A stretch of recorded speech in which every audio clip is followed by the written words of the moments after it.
Welcome back to our PCT Short. I'm Jonah Johnson. So it's that time of year, going to be starting to make, a lot of you already have, make your post herbicide applications in soybeans.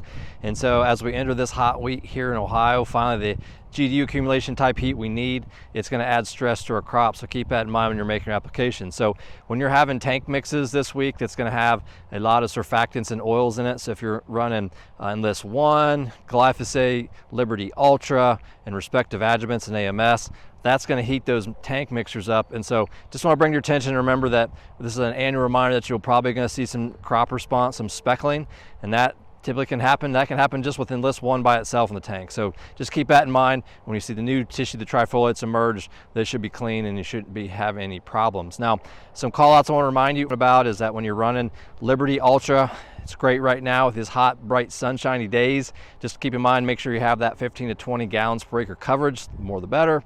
And make sure you have that proper AMS load. So 1.5 to 3 pounds of AMS per acre. So if you're running AMS, PCT AMS True, for example, you're going to get that 3 pounds per acre of AMS. So keep that in mind. Also, if you're running Enlist 1 with Liberty Ultra, now you have that new label requirement that's needing a high surfactant oil. So in regards to MSO, which is a lot of what we're using, that if you run PCT lash out oleum at that 2 to 3 quarts per 100 gallons of carrier volume, you're going to get that labeled MSO requirement to meet those needs, so keep that in mind. Next, I wanted to visit on growth staging. So a lot of short beans this year, and they've been in that proverbial funk for quite a while. Don't let that surprise you that if those beans have triggered and gone into reproductive stages now.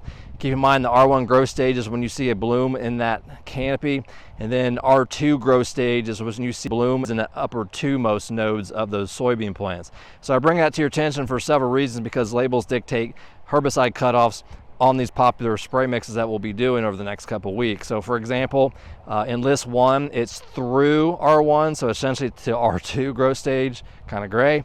Now if you look at the Liberty Ultra label, it's up to R1, so essentially when it gets reproduction you have to stop, also kind of gray.